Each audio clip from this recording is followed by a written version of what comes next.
So starting the test drive in the Sonata SEL Sport, the pickup here is actually really good.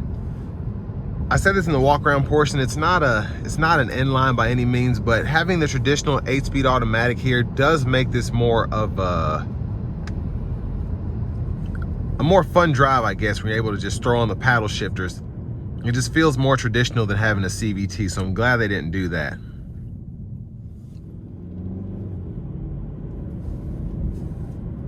Now the normal mode is actually pretty peppy. You don't get a traditional eco mode here, but I like that you're still able to get that 36 miles per gallon highway without having to necessarily utilize that.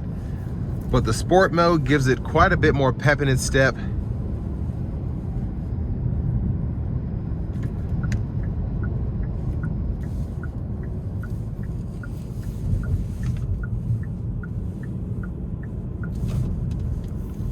I'm gonna use the paddle shifters getting on the interstate here. I'm gonna see if I can give it a good pull. Not gonna floor it, but gonna give it something.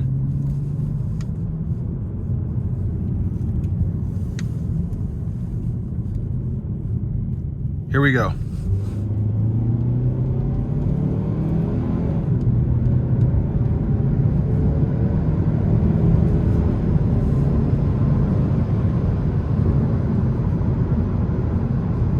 So what's great about this powertrain is it's actually relatively quiet. As you get up in the RPMs, you're not necessarily hearing this thing struggle. It's not getting overly loud. It's just doing its thing. And that's one thing I love about it. I'm gonna put in a normal, see if I can get the lane centering to work for a second. So of course you want to keep your hands on the wheel, but I like to just show how this system works. It's very simple to activate, to get going, to keep going. So it's one of the things I like about it from Kia and Hyundai. It's simple. You can pretty much use it anywhere there are lines. And if you can't use it, it'll let you know. But I want to give a huge thanks to Hyundai of Cool Springs for allowing me to review this Sonata today. I'll leave a link below in the description. If you're looking to find the best price on one of these closer to home, click that second link down below. It takes just a minute to fill out your information, and I'll make sure the local dealers are fighting to get you the best price on this or whatever new vehicle you might be interested in.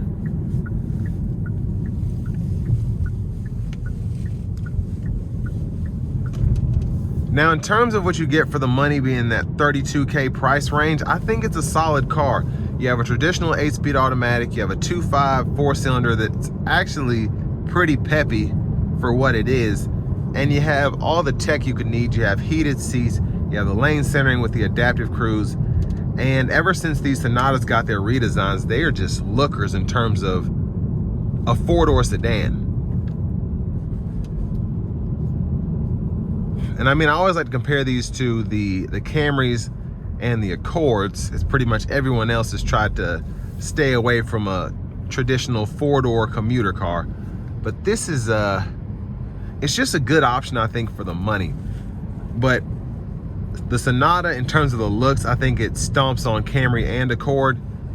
The new Camry kind of steps it up a bit, but still, I don't think it can touch this Sonata's body style in terms of when you see one, you're thinking, wow, that is a sleek car. But all in all, final thoughts, great sedan. You have an option to go with a hybrid if you want to do that, but this is just solid if you're worried about having a budget, you don't necessarily want a hybrid powertrain, and you want something that looks really good when you're driving down the road. That's what you get when you're looking at the 2026 Hyundai Sonata SEL Sport.